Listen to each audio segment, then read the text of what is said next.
मध्य प्रदेश पश्चिम क्षेत्र विद्युत वितरण कंपनी ने बकाया राशि वसूलने को लेकर अब तक की सबसे बड़ी कार्रवाई को अंजाम दिया।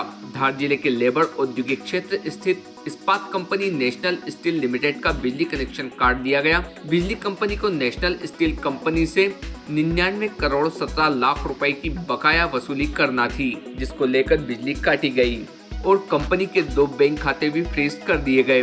6 वर्षों से बिजली कंपनी और नेशनल स्टील कंपनी के बीच 6 वर्षों से कानूनी विवाद चल रहा था। कोर्ट ने स्टील कंपनी की राहत अपील को खारिज कर दिया, जिसके बाद बिजली कंपनी के अधीक्षण यंत्री ग्रामीण ध्रुव नारायण शर्मा ने कार्रवाई को अंजाम दिया। कंपनी की बिजली आपूर्ति रोकने के साथ ही उत्पादन ठप पड़ गया।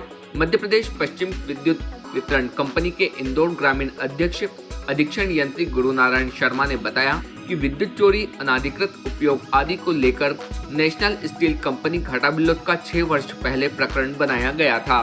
कंपनी को बिजली चोरी और अनियमितता के चलते 49 करोड़ का बिल दिया गया था, परंतु कंपनी बिल जमा करने के बजाय कोर्ट की शरण में चली गई। इनसे वर्षों में स्टील कंपनी ने निचली अदालत से लेकर सुप्रीम कोर्ट तक केस लड़ा। सुप्रीम कोर्ट पहले ही बिजली कंपनी के पक्ष में निर्णय सुना चुका था। इस बीच कंपनी फिर से हाई कोर्ट पहुंच गई। किसी एक बिंदु को लेकर हाई कोर्ट ने फिर से याचिका दायर की। कोरोना के कारण बीते समय से सुनवाई अटकती रही। 27 जुलाई को हाई कोर्ट की इंदौर खंडपीठ ने निर्णय सुनाते हुए कंपनी को राहत देने से इनकार कर दिया, जिसके बाद यह कार्रवाई की गई। भारतीय न्यूज के लिए धार से साबिर खान एफएम की रिपोर्ट। जी, ये इंदौर के जो घाटा बिल्लौद जो एरिया है वहाँ पे एक नेशनल स्टील का एक कनेक्शन है।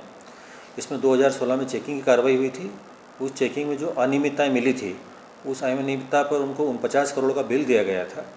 उसके बाद से नेशनल स्टील द्वारा विभिन्न कोर्ट के अंदर रिलीफ लेने के लिए अपने रिट पिटीशन वगैरह दायर की थी, लेकिन परसों माननीय हाई कोर्ट इंदौर बेंच द्वारा उसमें जो निर्णय दिया गया था उसमें किसी प्रकार का कोई अंतरिम जो राहत देने से मना किया गया था। उसके अंतर्गत कल हमारे द्वारा घाटा बिल्लौद का जो नेशनल स्टील का जो कनेक्शन है उसका विच्छेदन किया गया है। साथ ही साथ इसमें डीआरए एक्शन के अंतर्गत माननीय कलेक्टर महोदय धार के द्वारा जो आरआरसी जारी की गई है उसके अंतर्गत नेशनल स्टील के 2 बैंक खाते, बैंक ऑफ महाराष्ट्र का जो है आपके इंदौर ब्रांच का है और एक बैंक ऑफ इंडिया का घाटा बिल्लौद ब्रांच का है, उनको भी सीज़ किया गया है और कार्रवाई हमारी जारी है। सर, किस तरह से वसूली की जाएगी क्योंकि काफ़ी रुपया बकाया है, तकरीबन 100 करोड़ से ऊपर का मामला। जी देखिए, कनेक्शन विच्छेदन करके हमने जो एक सामान्य वसूली की प्रक्रिया होती है उसके तहत तो काम कर ही रहे हैं।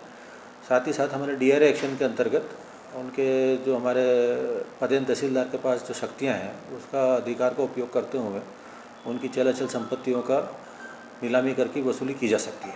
सर, किस तरह से प्रकरण बनाया था, किस तरह की अनियमितता हुआ था? इसमें अनियमितता में था कि इनका एक कैप्टिव पावर प्लांट का कनेक्शन था वहाँ पर, जिसके द्वारा इनके द्वारा जो बिजली का जो पैदा की जा रही थी उसको हमारे सिस्टम में इंजेक्ट किया जाना था, लेकिन उस सिस्टम का इन्होंने इंजेक्शन के बजाय ड्रायल चालू कर दिया, मतलब बिजली का उपयोग चालू कर दिया था, जो कि एग्रीमेंट का वायोलेशन था, अनाधिकृत उपयोग था।